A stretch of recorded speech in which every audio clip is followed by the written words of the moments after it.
ओम aim ह्रीं क्लीं सिद्धिदात्रे नमः। सुदर्शन न्यूज देख रहे हैं आप और मैं हूं आपके साथ नंदिनी शुक्ला। आज शारदीय नवरात्रि का 9वां और अंतिम दिन है। यह दिन मां दुर्गा के सिद्धिदात्री स्वरूप की उपासना के लिए समर्पित है। सिद्धिदात्री यानी सभी सिद्धियों की दात्री।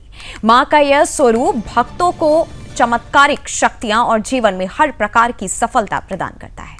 पुराणों में वर्णन है कि भगवान शिव ने मां सिद्धिदात्री की कृपा से ही अर्धनारीश्वर का रूप धारण किया था।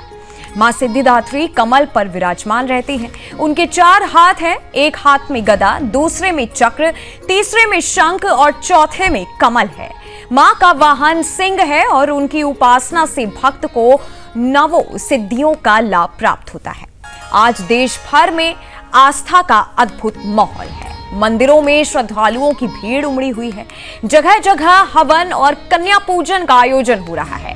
भक्त कन्याओं को देवी का रूप मानकर उनके चरण धोकर पूजन कर रहे हैं और उन्हें भोजन कराकर आशीर्वाद ले रहे हैं। वाराणसी, प्रयागराज, हरिद्वार, जयपुर, दिल्ली से लेकर जम्मू कश्मीर तक मंदिरों में उत्सव जैसा माहौल है।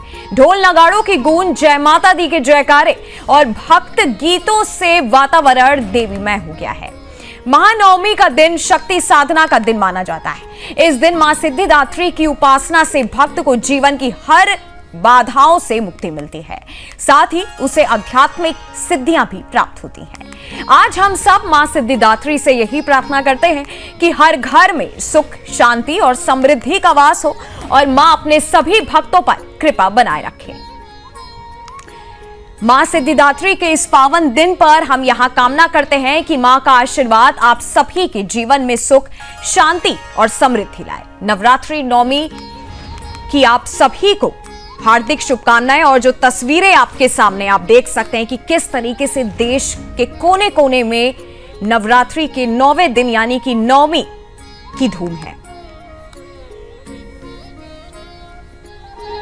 हर पंडालों में, हर मंदिरों में जय माता दी के जयकारे गूंज रहे हैं।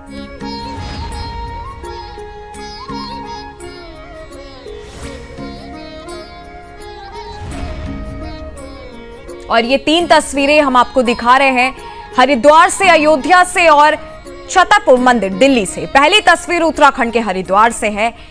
नवमी के दिन यहां पर लंबी कतारें भक्तों की है। साथ ही उत्तर प्रदेश के अयोध्या में आप देख सकते हैं कि भजन कीर्तन में लीन हर कोई बस मां सिद्धिदात्री को याद कर रहा है। दिल्ली के छतरपुर मंदिर से यह तस्वीर आपके सामने है। यहां पर आप देख सकते हैं कि कितनी सुंदर प्रतिमा मां की बनाई गई है। नवरात्रि के 9वें दिन श्रद्धालुओं का जन सैलाब एक तरीके से उमड़ा हुआ है। कन्या पूजन के साथ, ढोल ताशों के साथ और कहीं कहीं भजन कीर्तन के साथ मां की आराधना की जा रही है। उत्तराखंड के हरिद्वार में आप देख सकते हैं कि चामर से मां सिद्धिदात्री की पूजा की जा रही है। उत्तर प्रदेश के अयोध्या में देख सकते हैं आप दूसरी तस्वीर में मां की प्रतिमा और तीसरी तस्वीर दिल्ली के छतरपुर मंदिर से है।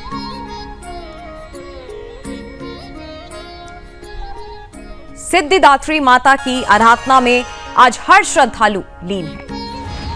नवमी के पर्व पर हर जगह बस जय माता दी के नारे गूंज रहे हैं। मंदिरों में, पंडालों में भजन कीर्तन, हवन किए जा रहे हैं।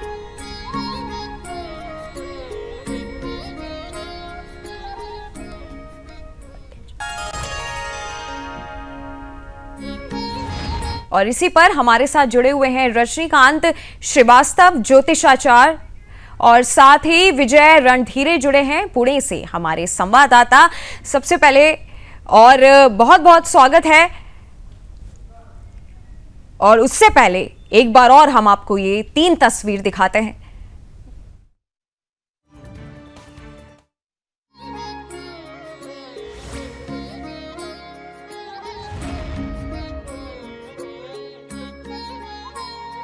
और सीधा चलते हैं आप पुणे में, जहां हमारे संवाददाता हैं विजय रणधीरे।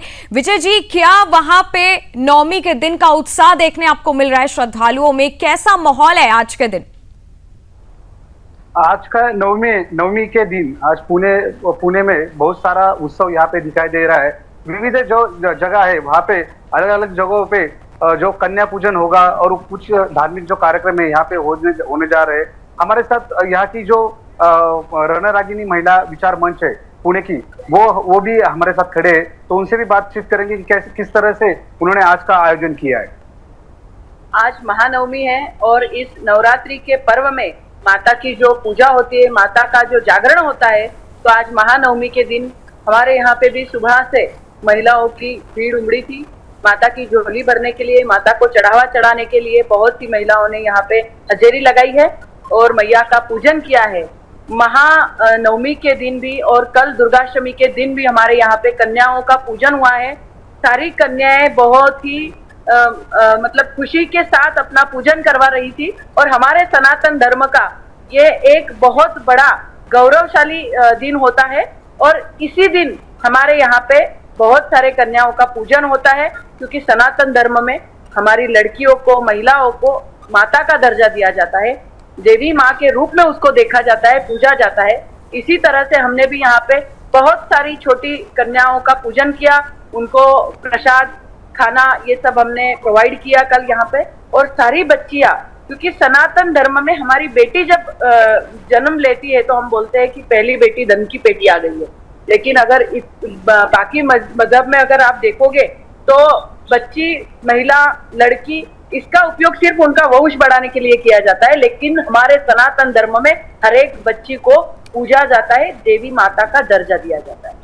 देख रहे हैं कि किस तरह से जो देवी माता का दर्जा है वो अपने बेटियों को दिया जाता है और सनातन धर्म में बेटी को कहा जाता है कि पहली बेटी जो होती है वो धन की पेटी रहती है, ऐसा कहा जाता है।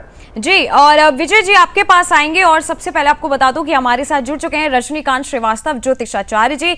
बहुत बहुत स्वागत है आपका रजनीकांत जी। और सबसे पहले तो यही सवाल जो हर एक श्रद्धालु के मन में आज है कि सिद्धिदात्री माँ की कौन सी, किस तरह से उपाय करने से कौन सी मनोकामना पूर्ण होती है? सबसे पहले ये बताइए माँ की पूजा करने से। देखिए, जिस माँ सिद्धिदात्री की जो पूजा करते हैं, इनकी एक बार तपस्या के बीच में इनकी कृपा बरसी शिव शंकर भोलेनाथ पे, तो उनका रूप जो है अर्धनारेश्वर का हो गया। आज भी अर्धनारेश्वर के रूप में शिव जी की पूजा की जाती है और समस्त तरह की शक्तियां जागृत होती है। जैसे हमने बताया आपको कि अणिमा, गरिमा, लघिमा, वसीता, इसीता और कोई भी इस तरह की सिद्धि होती है, अष्ट सिद्धि, तो माँ सिद्धिदात्री की पूजा की जाती है। और माँ सिद्धिदात्री की पूजा जैसे 9 दिन आप सबकी पूजा करते आए, कलश की स्थापना करके सारे चीजें लगा के तो कीजिए, ओम सिद्धिदात्री नमः माँ का उच्चारण कीजिए और इनका पूजन कीजिए। इनके पूजन से क्या होगा कि आपको सिद्धि आएगी, जिस मनोकामना से आप कर रहे हैं वो आपका काम पूरा हो जाएगा। माँ सिद्धिदात्री में यही एक विशेषता है। तो इनके ना भक्तगण अपराजिता का फूल मिल जाए, आपका केवड़ा का फूल मिल जाए और आपको सफेद कमल का फूल मिल जाए, वो इनको अर्पित कीजिए और इनका पूजन करना शुरू कर दीजिए, आपकी मनोकामना जरूर पूरी होगी। और माला जाप करें रुद्राक्ष से, रुद्राक्ष से आप जाप करेंगे तो माँ की पूर्ण कृपा आपके ऊपर बरसेगी।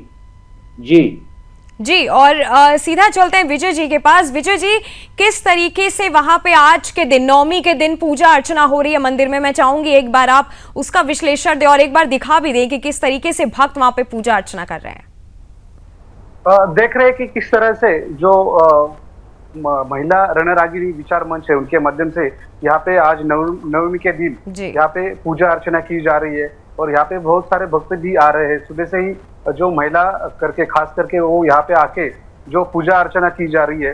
देख रहे हैं कि किस तरह से आप जो देवी माता है, देवी माता के यहाँ पे जो पूरी तरह से पंडाल है वहाँ पे देवी माता की पूजा अर्चना की जा रही है और जो महिला ज्यादातर के यहाँ पे आके जो पूजा अर्चना है वो सुबह से ही चल रही है। और जो महिला रणरागिनी जिनको कहा जाता है पुणे में, उनका बहुत सारा विविध विषय में काम रहता है, वो भी हमारे साथ आज यहाँ पे खड़ी है और उन्होंने भी कहा कि किस तरह से आज का जो नवमी का पवित्र है और पवित्र के माध्यम से किस तरह से सुबह से ही अलग अलग जो बेटियां है उनका माध्यम से यहाँ पे पूजा अर्चना की जा रही है। जी, सीधा चलते हैं रजनीकांत जी के पास। रजनीकांत जी, आज नवमी का दिन है, बहुत बड़ा दिन है। आज किन राशियों की किस्मत पर क्या असर पड़ने वाला है, एक बार जरा बताइए। देखिए, बुध वाले जो जिसके स्वामी बुध हैं, जैसे मिथुन राशि है जी, कन्या राशि है, उनके लिए तो बहुत अच्छा माना गया है। बाकी राशियों के लिए सामान्य रूप से अच्छा है। वैसे इसका राशि के ऊपर डायरेक्ट प्रभाव न पड़ता क्या है कि जो भक्तगण माता की तहे दिल से माने हृदय से जी, उनकी पूजा करते हैं और उनकी वंदना करते हैं, तो उनके ऊपर उनकी कृपा बरसती है, चाहे वो कोई भी राशि हो, कोई भी जातक हो। क्योंकि माता आज के ये जो माता है, इनकी ना शेर सवारी होती है, तो अहंकार एकदम छोड़ देना पड़ेगा और दिल से जो आदमी इनका पूजा किया उसके ऊपर इनकी कृपा बरसेगी, चाहे राशि आपकी कोई भी हो। जी जी, और बहुत बहुत धन्यवाद आप दोनों का हमारे साथ जुड़ने के लिए।